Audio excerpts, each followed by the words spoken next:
Thanks, Slater Crusaders. I want to give another example of what we talked about 2 days ago and a little bit yesterday as well. Remember we talked about this website, beautifulrising.org and beautifultrouble.org. So these are websites for these rioters and these protesters that give all of these different examples, there's tons of them, on different rioting and protesting techniques. So we went over 4. I just picked 4 random ones. And once you know them, you see them all over the place. You see what they're doing. So real quick, it's they call it a decision dilemma. We call it a double bind. Trump does it all the time. So Trump's classic double bind that he does at rallies, which I'm sad that we're probably not going to be able to see this year. Real quick, before we even do this. Think about what we'd be doing right now if there was no COVID. Right? There'd be rallies all over the place. There'd be campaign ads. I haven't even heard a local campaign ad at all. I haven't got a local mailer. I haven't got any local election anything. Election's like coming up here soon. I saw a video the other day of, it was Trump. Someone songified Trump's rally speech about walking down the ramp. And it felt so good because like that's all the stuff we wouldn't be having right now if it weren't for COVID, which then turned all this Black Lives Matter stuff. Like the alternate reality where there's no COVID is way, way more fun, which is a bummer. But anyway, we get no rallies, so Trump doesn't do the double bind of, oh, look at the fake news media here. They won't even turn their cameras around to show the size of the crowd. They won't even do it.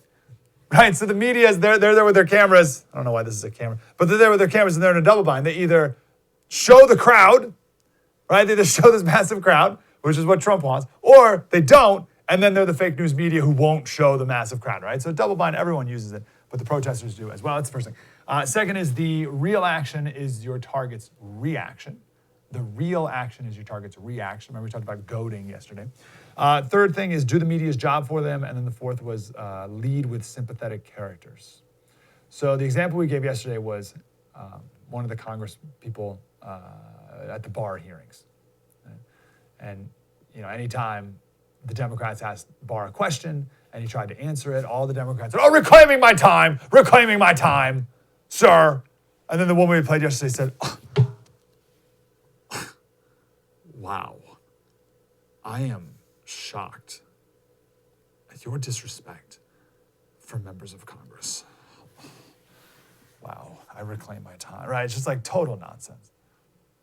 But all of it was in an effort to goad and frustrate Barr to try to get a rise out of him, right? You get that reaction, and then, because that's always the main goal, and then the Democrats can package that up for the media, do the media's job for them, and then they can use that as a tool to attack the president, right? So they're just looking for, out of 8 hours of hearings, they're looking for 1 or 2 little sound bites. And whatever. Barr's good, so I don't know if they got many. But anyway, so that's what we did yesterday. I got another example here. And again, they're all over the place. The entire federal response to Seattle and Portland, right?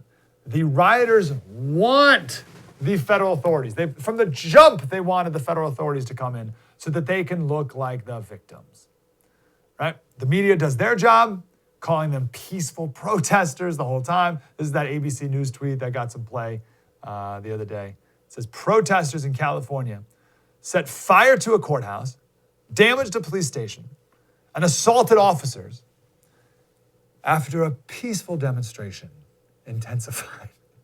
Right? So they're doing their part, right? Gaslighting. All Trump is doing, okay? All he's doing is using federal law enforcement, all within the law, to protect federal property and officers, which would be entirely unnecessary if the local authorities did their job. But they don't want to, right? The rioters don't want the local authorities to do their job, and the local authorities don't want to do their job because they all want Trump to react so that they can then call him a tyrant. Wow, that was deep and insightful. I want more of that. Like, subscribe, get more.